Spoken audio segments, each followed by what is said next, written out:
पारुल एक लंबी सी स्माइल करते हुए राधा जी की तरफ देखती है और अपनी पलकें झपकाकर कहती है ना माँ, मैं सही कह रही हूँ ना।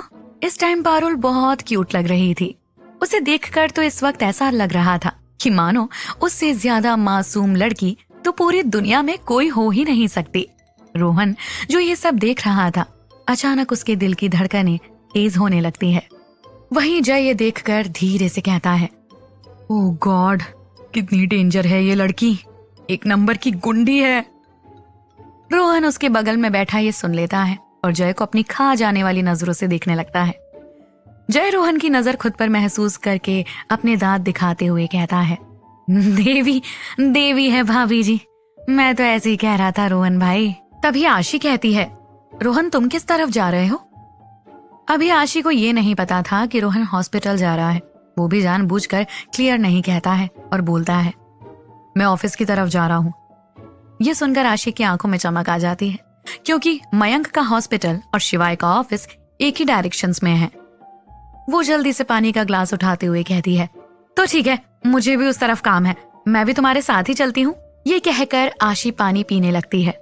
तभी पारुल अपने मुंह में राइस से भरा एक चम्मच डालते हुए कहती है, हाँ, तुम्हें तो बहुत जरूरी काम होगा हॉस्पिटल में। हॉस्पिटल का नाम सुनते ही आशी को एकदम से ठसका लगता है और उसके मुंह से सारा पानी बाहर आकर जय पर गिर जाता है और वो खांसने लगती है। ये देख राधा जी जल्दी से उसके पास आकर उसकी पीठ को सहलाते हुए कहती हैं, आराम से खाओ, तुम आजकल के बच्चे हर चीज में जल्दबाजी करते हो। ये सुनकर पारुल दोबारा से अपना चम्मच मुंह में डालते हुए कहती है, हाँ माँ, ये तो बिल्कुल ठीक कहा आपने। हमारी जनरेशन को किस चीज की जल्दी रहती है, पता ही नहीं चलता। पारुल की बात सुनकर आशी की आंखें बड़ी हो जाती हैं और वो पारुल को देखने लगती है। पारुल आराम से अपने एक हाथ को टेबल पर रख उस पर अपने चेहरे को टिकाकर आशी को एक स्माइल देकर अपनी एक आईब्रो ऊपर करती है। वहीं रोहन भी पारुल को ये सब हरकतें करते देखकर अपने मन में सोचता है, इस पागल लड़की को देखकर कोई कह सकता है कि कल रात मैंने इतना सीरियस होकर इससे अपने प्यार का इजहार किया था, और इसे देखो, खुद का सीरियस मैटर छोड़कर दूसरों के मामले में अपनी टांग अड़ा रही है। वहीं हॉस्पिटल में परी और मिस्टर सिंघानिया एक दूसरे का हाथ थामे एक बेंच पर बैठे हुए विधि जी के वार्ड की तरफ देख रहे थे। वहीं शिवाय डॉक्टर से कुछ बात कर रहा था। मिस्टर सिंघानिया की नजर शिवाय पर जाती है। उसे हर चीज इतनी सीरियस और दिल से करते देखकर वो परी से कहते हैं, शिवाय आपसे बहुत प्यार करते हैं ना प्रिंसेस? परी उनकी बात सुनकर शिवाय की तरफ देखकर मुस्कुराती है और कुछ सेकंड शिवाय की तरफ देखकर कहती है, शिवाय और उनकी पूरी फैमिली बहुत अच्छी है, सब मुझसे बहुत प्यार करते हैं। जब से मैं इनकी फैमिली में आई हूँ तब से लेकर आज तक सबने मुझे बहुत प्यार और रिस्पेक्ट दी है, और सबसे ज्यादा माँ और पारुल ने। मिस्टर सिंघानिया कहते हैं, पारुल? परी कहती है, जी पारुल, वो कॉलेज से मेरी बेस्ट फ्रेंड है और वही मुझे अपने साथ सिंहनिवास लेकर आई थी। जब आप घर आएंगे ना तो मैं आपको सब घर वालों से बहुत अच्छे से मिलवाऊंगी। मिस्टर सिंघानिया स्माइल करते हुए उसकी तरफ देखकर हाँ में सर हिलाते हैं। तभी शिवाय भी फोन पर बात करते हुए उन दोनों के पास आता है और परी से कहता है, परी, रोहन तुम्हें लेने के लिए आ गया है, वो बाहर तुम्हारा वेट कर रहा है। कुछ ही देर में परी रोहन के साथ हॉस्पिटल से घर जाने के लिए निकल जाती है। परी को रोहन आज थोड़ा उदास नजर आ रहा था और उसके साथ आज जय भी नहीं था। ये देखकर वो रोहन से जय के बारे में पूछती है तो रोहन उसे हर्ष के आने के बारे में बताता है, जिसे लेने के लिए जय एयरपोर्ट गया था, वो भी पारुल के साथ। राधा जी ने पारुल को भी जय के साथ जबरदस्ती भेजा था, ये कहकर कि कहीं हर्ष को इस बात का बुरा ना लगे कि घर का कोई भी मेंबर उसे लेने के लिए नहीं आया। रोहन इसी बात से बहुत ज्यादा अपसेट था और अब परी को भी रोहन की उदासी का कारण समझ आ रहा था।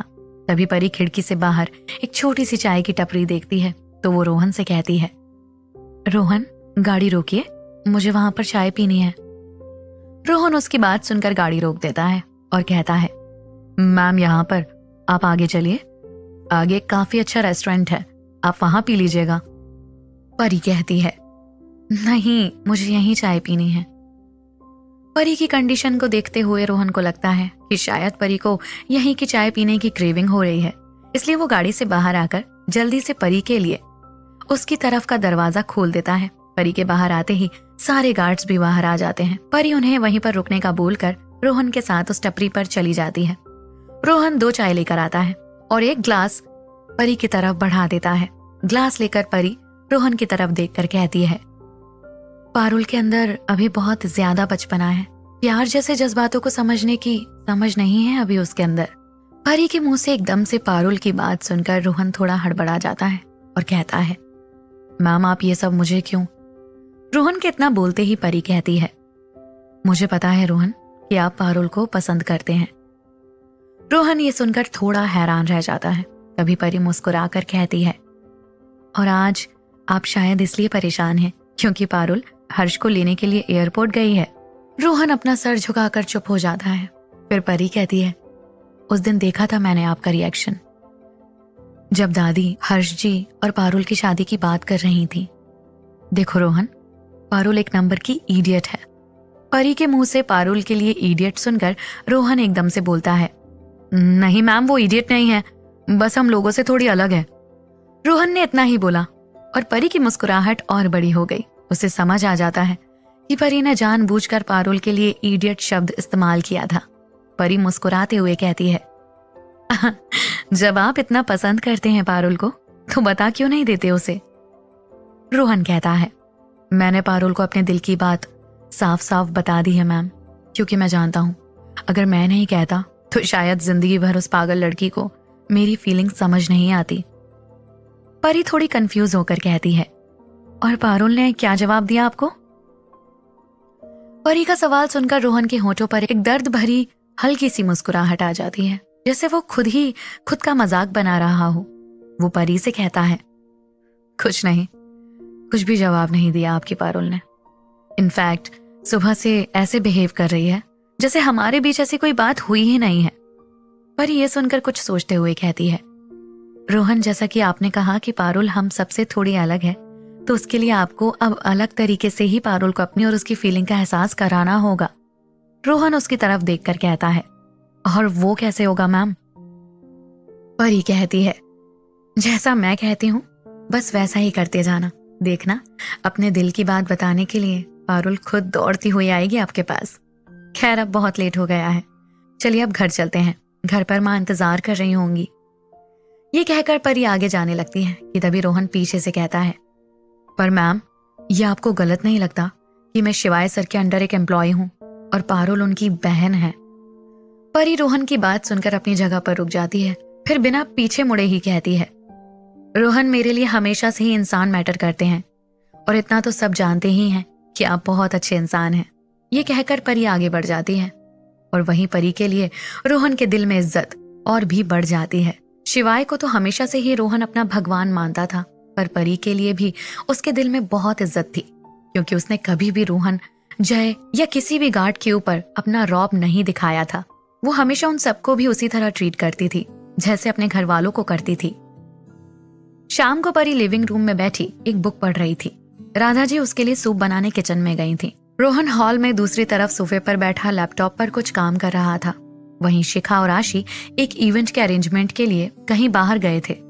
तभी शिवाय अंदर आता है। परी को इतने ध्यान से कुछ पढ़ते देखकर वो मुस्कुराते हुए उसी के पास आ जाता है और उसके पीछे से आकर उसके सर पर अपनी चिन रखकर कहता है, आखिर इतने ध्यान से क्या पढ़ा जा रहा है वाइफी? शिवाय की आवाज सुनकर परी अब अपना सर ऊपर करके उसे देखती है और कहती है, शिवाय मॉम कैसी हैं? आप घर आ गए तो डैड के साथ कौन है? शिवाय अब परी की तरफ आकर उसके पास बैठ जाता है और अपनी टाई की नॉट को ढीली करते हुए कहता है, वो रितेश आ गया है हॉस्पिटल में मिस्टर सिंघानिया के साथ, इसलिए उन्होंने मुझे अभी घर भेज दिया। तभी पारुल, जय और हर्ष भी अंदर आते हैं। इस वक्त हर्ष के फेस पर प्यारी सी स्माइल थी, वहीं पारुल के चेहरे पर चिड़चिड़ापन और बेचारे जय के फेस पर बेचारगी थी। वो हर्ष के सामान को उठाकर अंदर ला रहा था। राधा जी भी अब तक किचन से बाहर आ जाती हैं। हर्ष उनसे बहुत अच्छे से मिलता है। शिवाय और परी से भी वो बहुत रिस्पेक्ट से बात करता है। रोहन को साफ नजर आ रहा था कि हर्ष सबको इम्प्रेस करने की पूरी कोशिश कर रहा है। वहीं पारुल हर्ष के इतने स्वीट नेचर को देखकर बहुत इरिटेट हो रही थी। रात को डिनर के बाद पारुल अपने कानों में अपने हेडफोन लगाए म्यूजिक सुनते हुए नीचे गार्डन में इधर से उधर चक्कर लगा रही थी। तभी रोहन भी किसी से फोन पर बात करते हुए मेन गेट से अंदर आता है और उसकी नजर पारुल पर चली जाती है। पारुल इस वक्त एक लूज पिंक कलर की टी शर्ट और नीचे शॉर्ट्स पहनी हुई थी। उसके कर्ली बालों का उसने एक जूड़ा बनाया हुआ था। रोहन की नजर पारुल पर ठहर जाती है और वो कॉल कट करके अपनी जगह पर खड़ा रहकर उसे एकटक देखने लगता है। वहीं परी भी अपने रूम की बालकनी में खड़ी पारुल और रोहन दोनों को ही देख रही थी। शिवा इस वक्त रूम में बैठा एक कॉन्फ्रेंस मीटिंग कर रहा था, इसलिए परी कुछ देर बालकनी में ही वॉक करने के लिए आ गई थी। वहीं कुछ देर वॉक करने के बाद पारुल भी अपने रूम में आ जाती है। उसे अपने रूम में आते ही एक अजीब सी बेचैनी हो रही थी। उसे रह रहकर रोहन की कल की कही हुई बातें याद आ रही थीं। कल रात भी उसी चक्कर में वो पूरी रात सो नहीं पाई थी, इसलिए उसने सोचा कि कुछ देर गार्डन में म्यूजिक सुनते हुए वो वॉक करेगी तो शायद उसे आज अच्छी नींद आ जाएगी। पारुल ने अपने कान में हेडफोन तो लगा रखे थे जिनमें म्यूजिक की आवाज भी आ रही थी, पर अभी भी उसके दिमाग में सिर्फ रोहन की ही कही हुई बातें घूम रही थीं। अब पारुल चिढ़ते हुए हेडफोन अपने कानों से निकाल देती है और वहीं पर लगी एक चेयर पर अपने दोनों पैर फोल्ड करके बैठते हुए कहती है, इस रोहन के बच्चे ने जरूर कोई काला जादू कर दिया है मेरे ऊपर। अरे उठते बैठते खाते पीते सोते जागते बस उसकी कल की कही हुई बात ही घूम रही है मेरे इस छोटे से दिमाग में।